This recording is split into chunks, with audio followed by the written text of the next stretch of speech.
ಸ್ನೇಹಿತರೆ, ಎಲ್ರಿಗೂ ನಮಸ್ಕಾರ. ಕರ್ನಾಟಕ ನ್ಯೂಸ್ 9ಗೆ ಸ್ವಾಗತ. ನಾನು ವಿಮಲಾ ನಾಗರಾಜ್. ಸ್ನೇಹಿತರೆ, ಈಗಾಗಲೇ ರಾಜ್ಯ ರಾಜಕಾರಣದಲ್ಲಿ ಒಂದ್ ರೀತಿ ಅಲ್ಲೋಲ ಕಲ್ಲೋಲ ಸೃಷ್ಟಿಯಾಗಿದೆ ಅಂತ ಹೇಳಬಹುದು. ಯಾಕಂದ್ರೆ ಒಂದು ಕಡೆ ನಾನೇ ಸಿಎಂ ಅಂತ ಹೇಳಿದ್ರೆ, ಇನ್ನೊಂದು ಕಡೆ ಎಲ್ಲ 2.5 ವರ್ಷದ ಅವಧಿಗೆ ನಾನ್ ಸಿಎಂ ಆಗಬೇಕು ಅಂತ ಡಿಕೆ ಶಿವಕುಮಾರ್ ಹಾಗೂ ಸಿಎಂ ಸಿದ್ದರಾಮಯ್ಯ ಅವರ ನಡುವೆ ಮಾತಿನ ಸಮರವೇ ನಡೀತಾ ಇದೆ.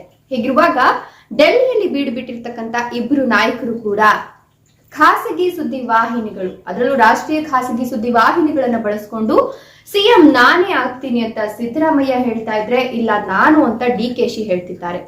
ಎಲ್ಲಾ 5 ವರ್ಷಗಳ ಅವಧಿಗೂ ನಾನೇ ಸಿಎಂ, 2028ರ ಚುನಾವಣೆಯಲ್ಲೂ ಕೂಡ ನಾನೇ ನಾಯಕತ್ವನ ವಹಿಸ್ತೀನಿ ಅಂತ ಸಿಎಂ ಸಿದ್ದರಾಮಯ್ಯ ಕಡ್ಡಿ ತುಂಡಾಕುವಂತೆ ಹೇಳಿ ಮುಗಿಸ್ಬಿಟ್ಟಿದ್ದಾರೆ. ಹಾಗಾದ್ರೆ ಡಿಕೆಶಿಗೆ ಇರ್ತಕ್ಕಂಥ ಆಪ್ಷನ್ಗಳು ಏನು, ಏನೆಲ್ಲ ದಾರಿಗಳು ಇದೆ? ಕರ್ನಾಟಕದ ಸಿಎಂ ಆಗಬೇಕು ಅಂದ್ರೆ ಡಿಕೆಶಿ ಇವೆಲ್ಲ ಮಾಸ್ಟರ್ ಪ್ಲಾನ್ಗಳನ್ನ ಮಾಡಬಹುದಾ? ಮಾಡಿದ್ರೆ ವರ್ಕೌಟ್ ಆಗುತ್ತಾ? ಇದರ ಬಗ್ಗೆ ನಾನಿವತ್ತು ಮಾತನಾಡ್ತಾ ಹೋಗ್ತೀನಿ. ಅದಕ್ಕಿಂತ ಮೊದಲು ಸ್ನೇಹಿತರೆ, ನಾನು ಮಾಡ್ತಕ್ಕಂಥ ವಿಡಿಯೋಗಳು ಇಷ್ಟವಾಗ್ತವೆ ಅಂತ ಹೇಳಿದ್ರೆ ಈಗಲೇ ವಿಡಿಯೋ ಒಂದು ಲೈಕ್ ಕೊಟ್ಟು ತಪ್ಪದೆ ನಮ್ಮ ಚಾನೆಲ್ ಅನ್ನ ಸಬ್ಸ್ಕ್ರೈಬ್ ಮಾಡ್ಕೊಳ್ಳಿ. ಹಾಗೆ ಪಕ್ಕದಲ್ಲಿ ಬರ್ತಕ್ಕಂಥ ಬೆಲ್ ಐಕಾನ್ ಮೇಲೆ ಮರಿದೆ ಕ್ಲಿಕ್ ಮಾಡ್ಕೊಳ್ಳಿ. ಹೌದು ಸ್ನೇಹಿತರೆ, ನಿಮ್ಮೆಲ್ಲರಿಗೂ ಗೊತ್ತು, ಕರ್ನಾಟಕ ರಾಜ್ಯ ರಾಜಕಾರಣದಲ್ಲಿ ಒಂದ್ ರೀತಿಯ ಅಲ್ಲೋಲ ಕಲ್ಲೋಲ ಸೃಷ್ಟಿಯಾಗ್ಬಿಟ್ಟಿದೆ ಅಂತ. ಯಾಕಂತಂದ್ರೆ ಬಡ ರಾಜಕೀಯ ಒಂದು ಕಡೆ ಆದ್ರೆ ಇರಿಸು ಮುರಿಸುಗಳು ಮತ್ತೊಂದು ಕಡೆ. ಇದೀಗ ನೇರವಾಗಿ ಮಾತನಾಡ್ತಿರ್ತಕ್ಕಂಥ ಇಬ್ಬರು ನಾಯಕರು ಕೂಡ ಸಿಎಂ ನಾನೇ ಅಂತ ಹೇಳ್ತಿದ್ರು ಕೂಡ ಹೈಕಮಾಂಡ್ ಯಾವುದೇ ರೀತಿಯ ನಿರ್ಧಾರವನ್ನ ತೆಗೆದುಕೊಳ್ತಾ ಇಲ್ಲ, ಯಾವುದಕ್ಕೂ ಕೂಡ ತಲೆ ಕೆಡಿಸ್ಕೊಳ್ತಿಲ್ಲ. ಈಗ ಮಾತ್ರ ಅಲ್ಲ, 2021ರಲ್ಲಿ ಅಂದ್ರೆ 2023ರಲ್ಲಿ ಏನು ಕರ್ನಾಟಕ ವಿಧಾನಸಭಾ ಚುನಾವಣೆ ನಡೆಯುತ್ತಲ್ಲ, ಆ ಚುನಾವಣೆ ನಡೆದಂತಹ ಸಂದರ್ಭದಲ್ಲಿ ರಾಜ್ಯ ಸರ್ಕಾರ ರಚನೆ ಆಗ್ತಕ್ಕಂಥ ಸಂದರ್ಭದಲ್ಲಿ ಸಿಎಂ ಯಾರಾಗಬೇಕು, ಶಾಸಕಾಂಗ ಪಕ್ಷಗಳಲ್ಲಿ ಯಾರ್ಯಾರು ಕಾರ್ಯನಿರ್ವಹಿಸಬೇಕು, ಯಾರ್ಯಾರು ಶಾಸಕರಾಗಬೇಕು, ಯಾರ್ಯಾರು ಸಚಿವರಾಗಬೇಕು, ಏನೆಲ್ಲ ಅವರು ಸ್ಥಾನಗಳು ಹೇಗಿರ್ಬೇಕು ಅಂತ ರಾಹುಲ್ ಗಾಂಧಿ ನೇತೃತ್ವದಲ್ಲಿ ಒಂದು ಸಭೆ ನಡೆಯುತ್ತೆ, ಮ್ಯಾರಥಾನ್ ನಡೆಯುತ್ತೆ. ಅಲ್ಲೂ ಕೂಡ ಸ್ಪಷ್ಟವಾಗಿ ಹೇಳಿ ಕಳಿಸುತ್ತೆ ಹೈಕಮಾಂಡ್. ಇದ್ರ ಬಗ್ಗೆ ನಾನು ತಲೆ ಕೆಡಿಸ್ಕೊಳ್ಳೋದಿಲ್ಲ, ನನಗೇನಿದ್ರು ಕೂಡ ಪಾರ್ಲಿಮೆಂಟ್ ಎಲೆಕ್ಷನ್ ಮುಖ್ಯ, ಅಲ್ಲಿವರೆಗೂ ಎಲ್ಲರೂ ತೆಪ್ಪಗಿರ್ರಿ, ಏನು ಮಾತನಾಡಕ್ ಹೋಗ್ಬೇಡಿ, ಇದೇನ್ ಸ್ಥಿತಿ ಇದೆಯೋ ಇದು ಯಥಾವತ್ತಾಗಿ ನಡ್ಕೊಂಡು ಹೋಗ್ಬೇಕು ಅಂತ ಸೂಚನೆಯನ್ನ ಕೊಡುತ್ತೆ.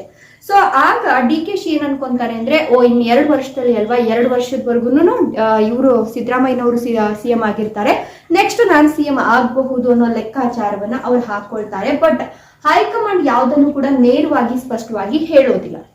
ಈ ರೀತಿ ಲೆಕ್ಕಾಚಾರವನ್ನ ಹಾಕೊಂಡಂತಹ ಡಿಕೆಶಿಗೆ ಕರ್ನಾಟಕದಲ್ಲಿ ಕಳೆದ ಬಜೆಟ್ ಮಂಡನೆ ಆಯ್ತಲ್ಲ, ಆ ವೇಳೆ ಹೈಕಮಾಂಡ್ ಅನ್ನ ಮೀಟ್ ಮಾಡಬೇಕು ಅಂತ ಹೇಳ್ಬಿಟ್ಟು ಪ್ಲಾನ್ ಅನ್ನ ಹಾಕೊಳ್ತಾರೆ. ಆದ್ರೆ ಅವ್ರು ಹೋಗ್ತಾರೆ, ಬಟ್ ಸಿದ್ದರಾಮಯ್ಯನವ್ರು ಬರಕ್ಕಾಗಲ್ಲ. ಯಾಕಂತಂದ್ರೆ ಅವರಿಗೆ ಕಾಲಿಗೆ ಪೆಟ್ಟಾಗಿರುತ್ತೆ, ವೀಲ್ ಚೇರ್ ಮೇಲೆ ಇರ್ತಾರೆ. ಹಾಗಾಗಿ ಅಲ್ಲೂ ಕೂಡ ಹೈಕಮಾಂಡ್ ಪ್ರವಾಸ ರದ್ದಾಗುತ್ತೆ. ಸಿಎಂ ಸಿದ್ದರಾಮಯ್ಯ ಅವರೇ ಬಜೆಟ್ ಮಂಡನೆಯನ್ನ ಮಾಡ್ತಾರೆ. ಸೊ ಅಲ್ಲಿಗೆ ಡಿಕೆಶಿ ಪ್ಲಾನ್ ಫ್ಲಾಪ್ ಆಯ್ತು. ಇನ್ನೊಂದ್ ಕಡೆ ರಾಷ್ಟ್ರ ಮಾಧ್ಯಮಗಳನ್ನ ಬಳಸ್ಕೊಂಡು ಇಲ್ಲ ನಾನೇ ಸಿಎಂ ಆಗ್ತೀನಿ ಅಂತ ಡಿಕೆಶಿ ಹೇಳ್ದಾಗ್ಲೆಲ್ಲಾನು ಕೂಡ ಸಿದ್ದರಾಮಯ್ಯ ಪೂರ್ಣಾವಧಿ ಸಿಎಂ ನಾನೇ ಅಂತ ಕಂಠಾಘೋಷವಾಗಿ ರಾಜಾರೋಷವಾಗಿ ಹೇಳ್ಕೊಳ್ತಿರೋದು ಎಲ್ಲೋ ಒಂದ್ ಕಡೆ ಡಿಕೆಶಿ ಅವರಿಗೆ ಬೆಂಕಿ ಹತ್ಕೊಂಡಂಗೆ ಕಾಣ್ತಿದೆ. ಹೀಗಾಗಿ ಡೆಲ್ಲಿನಲ್ಲಿ ಬೀಡ್ಬಿಟ್ಟಿರ್ತಕ್ಕಂಥ ಡಿಕೆಶಿ ರಾಷ್ಟ್ರ ನಾಯಕರನ್ನ ಭೇಟಿ ಆಗಿದ್ದಾಗಿದೆ. ರಾಹುಲ್ ಗಾಂಧಿ ಆಗಿರಬಹುದು, ಸೋನಿಯಾ ಗಾಂಧಿ ಆಗಿರಬಹುದು, ಪ್ರಿಯಾಂಕಾ ಗಾಂಧಿ ಆಗಿರಬಹುದು, ಇವರೆಲ್ಲರೂ ಕೂಡ ಭೇಟಿ ಆಗಿದ್ದಾರೆ. ಆದ್ರೂ ಕೂಡ ಹೈಕಮಾಂಡ್ ತನ್ನ ದೃಢ ನಿರ್ಧಾರವನ್ನ ತೋರಿಸ್ಕೊಳ್ತಾ ಇಲ್ಲ. ಯಾಕಂತ ಅಂದ್ರೆ ಪಾರ್ಲಿಮೆಂಟ್ ಎಲೆಕ್ಷನ್ ಮುಖ್ಯ. ಈಗ ಒಂದಷ್ಟು ರಾಜ್ಯಗಳ ಎಲೆಕ್ಷನ್ ನಡೆಯೋದು ಸನಿಹದವಾಗ್ತಿರೋದ್ರಿಂದ ಈಗ ಏನಾದ್ರೂ ಸಿಎಂ ಬದಲಾವಣೆ ಆಯ್ತು ಅಂತ ಅಂದ್ರೆ ಅದು ಒಂದ್ ರೀತಿಯ ಹೊಡೆತ ಬೀಳುತ್ತೆ ಅನ್ನೋ ನಿಟ್ಟಿನಲ್ಲಿ ಹೈಕಮಾಂಡ್ ಯಾವುದೇ ನಿರ್ಧಾರಕ್ಕೂ ಕೂಡ ಕೈಗೂಡ್ತಾ ಇಲ್ಲ, ಅಥವಾ ಯಾವುದೇ ನಿರ್ಧಾರವನ್ನ ತೆಗೆದುಕೊಳ್ಳಕ್ಕೆ ಯೋಚನೆಯನ್ನ ಮಾಡ್ತಾ ಇಲ್ಲ. ಇದು ಸಿದ್ದರಾಮಯ್ಯನಿಗೆ ಎಲ್ಲೋ ಒಂದ್ ಕಡೆ, ಸಿಎಂ ಸಿದ್ದರಾಮಯ್ಯ ಅವರಿಗೆ ಎಲ್ಲೋ ಒಂದ್ ಕಡೆ ಪ್ಲಸ್ ಪಾಯಿಂಟ್ ಅಂತ ಹೇಳ್ಬಹುದು. ಆದ್ರೆ ಡಿಕೆಶಿಗೆ ಇದೆಲ್ಲೋ ಒಂದ್ ಕಡೆ ಇರುಸು ಮುರುಸು ಉಂಟು ಮಾಡ್ತಾ ಇದ್ದು, ಇಷ್ಟೇ ಮುಗೀತು ಅನ್ನೋ ನಿಟ್ಟಿನಲ್ಲಿ ಕೈ ಕಟ್ಕೊಂಡು ಕುಳಿತುಕೊಂಡ್ಬಿಟ್ಟಿದ್ದಾರಾ ಅನ್ನುವಂಥದ್ದು ಈಗ ಇದ್ದಿರ್ತಕ್ಕಂಥ ಪ್ರಶ್ನೆ. ಹಾಗಾದ್ರೆ ಕರ್ನಾಟಕದಲ್ಲಿ ಡಿಕೆಶಿ ಸಿಎಂ ಆಗಬೇಕು ಅಂದ್ರೆ ಅವ್ರು ಉಳಿದಿರ್ತಕ್ಕಂಥ ಫೈನಲ್ ಸ್ಟೆಪ್ ಅಥವಾ ಫೈನಲ್ ಆಪ್ಷನ್ ಏನಿರಬಹುದು ಅಂತ ಕೇಳಿದ್ರೆ ಸ್ನೇಹಿತರೆ, ಈಗಾಗಲೇ ಕರ್ನಾಟಕದಲ್ಲಿ ಸಿಎಂ ಸಿದ್ದರಾಮಯ್ಯ ಅವರಿಗೆ ಎಷ್ಟು ಜನ ಶಾಸಕರು ಹೆಲ್ಪ್ ಅನ್ನ ಮಾಡ್ತಾರೋ, ಅಂದ್ರೆ ಅವರ ಪರವಾಗಿ ನಿಲ್ತಾರೋ, ಅದೇ ರೀತಿ ಡಿಕೆಶಿಗೂ ಕೂಡ ಬೆಂಬಲವನ್ನ ಕೊಡ್ತಕ್ಕಂಥ 40ರಿಂದ 45 ಜನ ಶಾಸಕರಿದ್ದಾರೆ. ಸೊ ಅವರನ್ನ ಹೊರಗಿಟ್ಟು ರಾಜಕೀಯವನ್ನ ಮಾಡ್ತೀನಿ ಅಂತ ಹೇಳಿದ್ರೆ ಅದೊಂದು ಆಪ್ಷನ್ ಇದೆ. ಆದರೆ ಇವರಿಗೆ ಬಾಹ್ಯವಾಗಿ ಬೆಂಬಲ ಕೊಡ್ಲಿಕ್ಕೆ ಬಿಜೆಪಿ ಹಾಗೂ ಜೆಡಿಎಸ್ ಪಕ್ಷ ಒಪ್ಪುತ್ತಾ ಅನ್ನೋದು ಒಂದ್ ಕಡೆ ಪ್ರಶ್ನೆ. ಯಾಕಂತಂದ್ರೆ ಈಗ ಬಿಜೆಪಿ ಹಾಗೂ ಜೆಡಿಎಸ್ ಒಂದ್ ಕಡೆ ಸೆಟ್ ಆಗಿ ಕುತ್ಕೊಂಡ್ಬಿಟ್ಟಿದೆ. ಹೀಗಿರುವಾಗ DKಶಿ 40ರಿಂದ 45 ಜನ ಶಾಸಕರನ್ನ ಕರ್ಕೊ ಬಂದ್ರು ಕೂಡ ಬಿಜೆಪಿಯಲ್ಲಿ ಇರ್ತಕ್ಕಂಥ 55ರಿಂದ 60 ಜನ ಶಾಸಕರನ್ನ ಜೊತೆಗೆ ಸೇರಿಸ್ಕೊಂಡ್ರು ಕೂಡ ಇನ್ನೂ ಒಂದು 10-15 ಶಾಸಕರು ಬೇಕಾಗತ್ತೆ.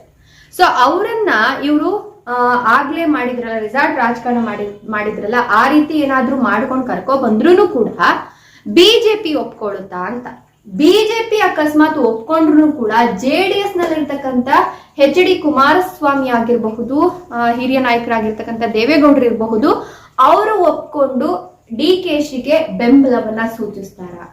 ಇರ್ತಕ್ಕಂಥ 2 ವರ್ಷದ ಆಡಳಿತಾವಧಿಗೆ ಈಗ DKಶಿನ CM ಮಾಡ್ಬೇಕು ಅಂತ ಡಿಸೈಡ್ ಮಾಡ್ಕೊಂಡ್ರು ಕೂಡ ಇತ್ತ ಕಡೆ ಬಿಜೆಪಿ ಹಾಗೂ JDS 2 ವರ್ಷದ ಅಧಿಕಾರ ಅವಧಿಗೋಸ್ಕರ ತನ್ನ ನಿಲುವನ್ನ ಬದಲಾಯಿಸ್ಕೊಳ್ಳೋಕ್ ಸಾಧ್ಯನಾ?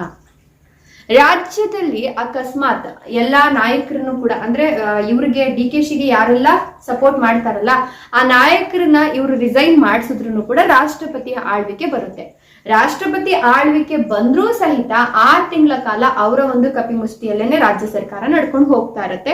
ಆ 6 ತಿಂಗಳಲ್ಲಿ ಏನಾದ್ರೂ ಚೇಂಜಸ್ ಆಯ್ತು ಅಂದ್ರೆ, ಹೈಕಮಾಂಡ್ ಏನಾದ್ರೂ ನಿರ್ಧಾರವನ್ನ ತೆಗೆದುಕೊಳ್ತು ಅಂತಂದ್ರೆ ಆಗ DKಶಿ CM ಆಗಬಹುದು. ಇಲ್ಲ ಅಂತಂದ್ರೆ JDS ಹಾಗೂ ಬಿಜೆಪಿ ಬಾಹ್ಯ ಬೆಂಬಲವನ್ನ ಕೊಟ್ಟು ಸರ್ಕಾರ ರಚನೆ ಮಾಡ್ಲಿಕ್ಕೆ ಅವಕಾಶ ಮಾಡಿಕೊಟ್ರೆ CM ಸಿದ್ದರಾಮಯ್ಯ ಅವರನ್ನ ಕೆಳಗಿಳಿಸಿ DKಶಿ CM ಆಗಬಹುದು. ಇವೆರಡು ಆಪ್ಷನ್ ಬಿಟ್ರೆ ಏನಾದ್ರೂ ಆಗ್ಲಿ CM ಸಿದ್ದರಾಮಯ್ಯ ಅವರನ್ನ ಕೆಳಗಡೆ ಇಳಿಸ್ಲೇಬೇಕು ಅಂತ ಡಿಸೈಡ್ ಮಾಡ್ಕೊಂಡು ಏನಾದ್ರೂ DKಶಿ ಮುಂದೆ ಹೋದ್ರು ಅಂತ ಹೇಳಿದ್ರೆ ಖಂಡಿತವಾಗಿಯೂ ಕೂಡ ವರ್ಕೌಟ್ ಆಗುತ್ತೆ.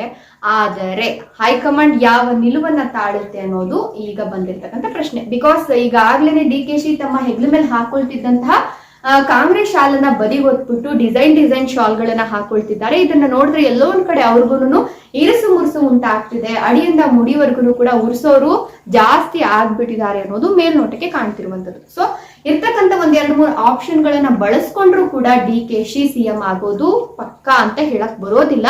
ಅವರ ಪ್ರಯತ್ನ ಹಾಗೆ ಅವರ ಸಾಮರ್ಥ್ಯ ಎಷ್ಟಿದೆ ಅನ್ನೋದು ಈಗ ಅವರು ನಿರ್ಧಾರವನ್ನ ಮಾಡಿಕೊಂಡ್ರು ಅಂದ್ರೆ ಮುಂದಿನ ದಿನಗಳಲ್ಲಿ ಖಂಡಿತವಾಗಿಯೂ ಕೂಡ ಅವರು CM ಆದ್ರೂ ಕೂಡ ಅಚ್ಚರಿ ಪಡುವಂತಿಲ್ಲ. ಬಟ್ ಕನಕಪುರದ ಬಂಡೆ ಯಾವ ರೀತಿ ನಿಲುವನ್ನ ತಾಳ್ತಾರೆ ಅನ್ನೋದು ಮುಂದಿನ ದಿನಗಳಲ್ಲಿ ಗೊತ್ತಾಗಲಿದೆ. ಇದರ ಬಗ್ಗೆ ನಿಮ್ಮ ಅನಿಸಿಕೆ ಅಭಿಪ್ರಾಯಗಳನ್ನ ಕಮೆಂಟ್ ಮಾಡಿ, ವಿಡಿಯೋ ಲೈಕ್ ಕೊಟ್ಟು ಶೇರ್ ಮಾಡಿ, ತಪ್ಪದೆ ನಮ್ಮ ಚಾನಲ್ ಅನ್ನು ಸಬ್ಸ್ಕ್ರೈಬ್ ಮಾಡಿ. Thank you.